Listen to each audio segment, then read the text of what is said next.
Hello guys, welcome to my YouTube channel Easy Solution with me. Students, ਅੱਜ ਦਾ ਜੋ topic ਹੈ ਉਹ ਹੈ ਸਾਡੀ English the main course book the chapter number 2 plants also breathe and feel ਕਿ ਪੌਦੇ ਵੀ ਸਾਹ ਲੈਂਦੇ ਹਨ ਅਤੇ ਮਹਿਸੂਸ ਕਰਦੇ ਹਨ। ਆਪਾਂ ਅੱਜ ਇਸੇ ਕੁਐਸਚਨ ਆਨਸਰ ਕਰਾਂਗੇ। So let's start.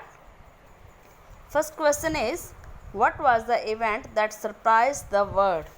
ਉਹ ਕਿਹੜੀ ਘਟਨਾ ਸੀ ਜਿਸ ਨੇ ਸਾਰੇ ਸੰਸਾਰ ਨੂੰ ਹੈਰਾਨ ਕਰ ਦਿੱਤਾ? ਆਨਸਰ ਹੈ J.C. Bose. J.C. Bose means Jagdish Chandra Bose. J.C. Bose had invented an instrument that could measure the growth of the plants. J.C. Bose ਨੇ ਇੱਕ ਅਜਿਹੇ ਯੰਤਰ ਦੀ ਖੋਜ ਕੀਤੀ ਜਿਹੜਾ ਕਿ ਪੌਦਿਆਂ ਦੇ ਵਾਧੇ ਨੂੰ ਮਾਪ ਸਕਦਾ ਸੀ। He also proved that plants have hearts and can feel. ਉਸ ਨੇ ਇਹ ਵੀ ਸਿੱਧ ਕਰ ਦਿੱਤਾ ਕਿ ਪੌਦਿਆਂ ਦਾ ਦਿਲ ਹੁੰਦਾ ਹੈ ਅਤੇ ਉਹ ਮਹਿਸੂਸ ਕਰ ਸਕਦੇ ਹਨ। He proved that plants can see. ਉਸ ਨੇ ਇਹ ਸਿੱਧ ਕਰ ਦਿੱਤਾ ਕਿ ਪੌਦੇ ਦੇਖ ਸਕਦੇ ਹਨ। It was the event that surprised the world. ਇਹੀ ਉਹ ਘਟਨਾ ਸੀ ਜਿਸ ਨੇ ਸਾਰੇ ਸੰਸਾਰ ਨੂੰ ਹੈਰਾਨ ਕਰ ਦਿੱਤਾ। Question number 2. Name the instrument made by Jagdish Chandra Bose. Jagdish Chandra Bose ਨੇ ਜੋ ਯੰਤਰ ਬਣਾਇਆ ਸੀ ਉਸ ਦਾ ਨਾਂ ਦੱਸੋ। ਉਸ ਦਾ ਨਾਂ ਹੈ crescograph. Question number 3. What could the instrument measure? ਜੋ ਇੱਕ ਕ੍ਰੈਸਕੋਗ੍ਰਾਫ ਸੀ, ਜੋ ਇੰਸਟਰੂਮੈਂਟ ਸੀ, ਇਹ ਕੀ ਮਾਪ ਸਕਦਾ ਸੀ? ਸੋ ਆਨਸਰ ਹੈ ਇਸਦਾ it could measure the growth of plants. ਇਹ ਪੌਦਿਆਂ ਦੇ ਵਾਧੇ ਨੂੰ ਮਾਪ ਸਕਦਾ ਸੀ। Question number 4. What was India known for in the 19th century? 19ਵੀਂ ਸ਼ਤਾਬਦੀ ਵਿੱਚ ਭਾਰਤ ਕਿਸ ਗੱਲ ਲਈ ਪ੍ਰਸਿੱਧ ਸੀ? ਆਨਸਰ ਹੈ India was known for its achievements in arts, literature and philosophy. Bharat ਕਲਾ, ਸਾਹਿਤ ਅਤੇ ਦਰਸ਼ਨ ਦੇ ਖੇਤਰ ਵਿੱਚ ਆਪਣੀਆਂ ਪ੍ਰਾਪਤੀਆਂ ਲਈ ਪ੍ਰਸਿੱਧ ਸੀ। ਨੋਨ ਫੋਨ ਮਤਲਬ ਪ੍ਰਸਿੱਧ ਸੀ। ਅਚੀਵਮੈਂਟ ਮੀਨਸ ਪ੍ਰਾਪਤੀਆਂ। ਆਰਟਸ ਕਲਾ, ਲਿਟਰੇਚਰ ਮੀਨਸ ਸਾਹਿਤ ਅਤੇ ਫਿਲਾਸਫੀ ਦਾ ਮਤਲਬ ਹੈ ਦਰਸ਼ਨ। Question number 5. Where did Bose go for higher studies? ਬੇਟਾ ਇਹ ਕੁਐਸਚਨ ਬਹੁਤ ਇੰਪੋਰਟੈਂਟ ਹੈ ਔਰ ਮੋਸਟਲੀ ਪੇਪਰ ਦੇ ਵਿੱਚ ਪੁੱਛਿਆ ਜਾਂਦਾ ਹੈ ਕਿ ਬੋਸ ਜੋ ਹੈ ਆਪਣੀ ਉਚੇਰੀ ਸਿੱਖਿਆ ਪ੍ਰਾਪਤ ਕਰਨ ਲਈ ਕਿੱਥੇ ਗਿਆ? ਆਨਸਰ ਹੈ he went to England. ਉਹ ਇੰਗਲੈਂਡ ਗਿਆ। Question number 6. what did he have to struggle for? ਉਸ ਨੂੰ ਕਿਸ ਗੱਲ ਲਈ ਸੰਘਰਸ਼ ਕਰਨਾ ਪਿਆ? ਆਨਸਰ ਹੈ Bose worked as a professor of physics in Kolkata. Bose Kolkata ਵਿੱਚ ਭੌਤਿਕ ਵਿਗਿਆਨ ਦੇ ਇੱਕ ਪ੍ਰੋਫੈਸਰ ਦੇ ਰੂਪ ਵਿੱਚ ਕੰਮ ਕਰਦੇ ਸਨ। but he was given only half of what was paid to a European professor. ਪਰ ਉਸ ਨੂੰ ਉਸ ਤੋਂ ਅੱਧੀ ਤਨਖਾਹ ਦਿੱਤੀ ਜਾਂਦੀ ਸੀ ਜਿੰਨੀ ਇੱਕ ਯੂਰੋਪੀਅਨ ਪ੍ਰੋਫੈਸਰ ਨੂੰ ਦਿੱਤੀ ਜਾਂਦੀ ਸੀ। Bose protested against it. Protested ਹੁੰਦਾ ਵਿਰੋਧ ਕਰਨਾ। ਬੋਸ ਨੇ ਇਸ ਦਾ ਵਿਰੋਧ ਕੀਤਾ। ਇਨ ਦ ਐਂਡ ਅੰਤ ਵਿੱਚ ਵਿਕਟਰੀ ਵਾਸ ਹਿਜ਼। ਜਿੱਤ ਉਸ ਦੀ ਹੋਈ। Question number 7. what can plants feel? ਪੌਦੇ ਕੀ ਅਨੁਭਵ ਕਰ ਸਕਦੇ ਹਨ? ਆਨਸਰ ਹੈ plants can feel like human beings.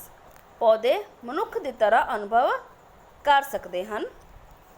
ਦੇ ਕੈਨ ਫੀਲ ਟਾਇਰਡ, ਸੈਡ ਔਰ ਹੈਪੀ। ਉਹ ਥਕਾਵਟ, ਟਾਇਰਡ ਹੁੰਦਾ ਥਕਾਵਟ, ਸੈਡ ਉਦਾਸੀ ਜਾਂ ਪ੍ਰਸੰਨਤਾ ਅਨੁਭਵ ਕਰ ਸਕਦੇ ਹਨ। Question number 8. How can one be glorious? Glorious ਦਾ ਮਤਲਬ ਹੁੰਦਾ ਹੈ ਯਸ਼ਸਵੀ। ਵਿਅਕਤੀ ਕਿਸ ਤਰ੍ਹਾਂ ਯਸ਼ਸਵੀ ਬਣ ਸਕਦਾ ਹੈ? ਆਨਸਰ ਹੈ one can be glorious through one's noble actions and hard work. ਕਿ ਵਿਅਕਤੀ ਆਪਣੇ ਚੰਗੇ ਕੰਮਾਂ ਅਤੇ ਕਠਿਨ ਮਿਹਨਤ ਨਾਲ ਯਸ਼ਸਵੀ ਬਣ ਸਕਦਾ ਹੈ। ਨੋਬਲ ਐਕਸ਼ਨ ਮਤਲਬ ਚੰਗੇ ਕੰਮ ਅਤੇ ਹਾਰਡ ਵਰਕ ਮਤਲਬ ਕਠਿਨ ਮਿਹਨਤ। ਨਾ question number 9. Write short notes on the following. First ਹੈ uses of crescograph. Crescograph ਦੇ ਕੀ ਕੰਮ ਹਨ? ਆਨਸਰ ਹੈ Crescograph is a wonderful instrument. It can can record the growth of the plants.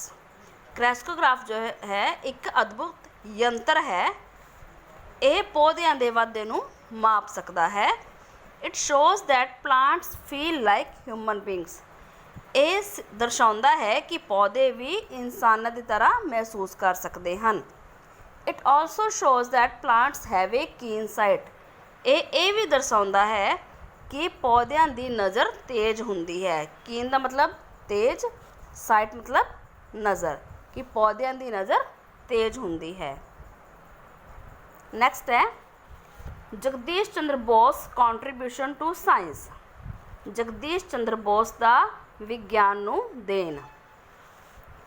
Answer ਹੈ Jagdish Chandra Bose was a great scientist.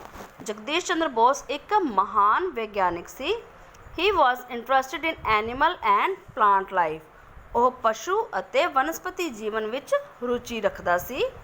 He invented a wonderful instrument named crescograph. ਉਸ ਨੇ ਇੱਕ ਅਦਭੁਤ machine, ਅਦਭੁਤ ਯੰਤਰ ਦਾ ਅਵਿਸ਼ਕਾਰ ਕੀਤਾ ਜਿਸ ਦਾ ਨਾਂ ਕ੍ਰੈਸਕੋਗ੍ਰਾਫ ਸੀ। He proved that plants feel like human beings. ਉਸਨੇ ਇਹ ਸਿੱਧ ਕਰ ਦਿੱਤਾ ਕਿ ਪੌਦੇ ਵੀ ਇਨਸਾਨਾਂ ਦੀ ਤਰ੍ਹਾਂ ਮਹਿਸੂਸ ਕਰ ਸਕਦੇ ਹਨ। ਨੈਕਸਟ ਹੈ Jagdish Chandra Bose love for his country. Jagdish Chandra Bose ਦਾ ਆਪਣੇ ਦੇਸ਼ ਦੇ ਲਈ ਪਿਆਰ। ਆਨਸਰ ਹੈ J C. Bose was a great scientist. Jagdish Chandra Bose ਇੱਕ ਮਹਾਨ ਵਿਗਿਆਨਿਕ ਸਨ। He was proud of his country. ਉਸ ਨੂੰ ਆਪਣੇ ਦੇਸ਼ 'ਤੇ ਮਾਣ ਸੀ। He was proud of India's great past. ਉਸ ਨੂੰ ਭਾਰਤ ਦੇ ਮਹਾਨ ਅਤੀਤ 'ਤੇ ਮਾਣ ਸੀ। And he had faith in there present generation also. ਅਤੇ ਉਹਨਾਂ ਨੂੰ ਵਰਤਮਾਨ ਦੀ ਪੀੜ੍ਹੀ 'ਤੇ ਵੀ ਵਿਸ਼ਵਾਸ ਸੀ। ਪ੍ਰੈਜ਼ੈਂਟ ਜਨਰੇਸ਼ਨ ਮੀਨਸ ਅੱਜ ਕੱਲ੍ਹ ਦੇ ਜੋ ਜਨਰੇਸ਼ਨ ਹੈ, ਜੋ ਅੱਜ ਕੱਲ੍ਹ ਦੀ ਪੀੜ੍ਹੀ ਹੈ, ਲੋਕ ਹਨ। He was sure. ਉਸ ਨੂੰ ਵਿਸ਼ਵਾਸ ਸੀ that they can do great things, ਕਿ ਉਹ ਮਹਾਨ ਕੰਮ ਕਰ ਸਕਦੇ ਹਨ। As their elders had done in the past.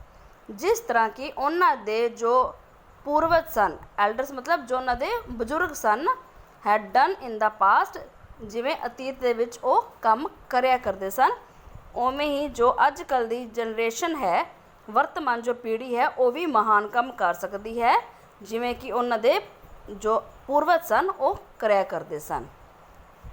Students, ਤੁਹਾਨੂੰ ਕੁਐਸਚਨਸ ਯਾਦ ਹੋ ਜਾਣਗੇ, ਬਹੁਤ ਈਜ਼ੀ ਹੈ। 2-3 ਵਾਰੀ ਇਸ ਨੂੰ ਧਿਆਨ ਨਾਲ ਪੜ੍ਹਨਾ ਔਰ ਇਸ ਨੂੰ ਸਮਝਣ ਦੀ ਕੋਸ਼ਿਸ਼ ਕਰਨਾ, ਬਹੁਤ ਈਜ਼ੀ ਤੁਹਾਨੂੰ ਯਾਦ ਹੋ ਜਾਣਗੇ। ਮੇਰੇ ਇਸ ਚੈਨਲ ਨੂੰ ਲਾਈਕ, ਸ਼ੇਅਰ, ਸਬਸਕ੍ਰਾਈਬ ਜ਼ਰੂਰ ਕਰਨਾ। Thank you.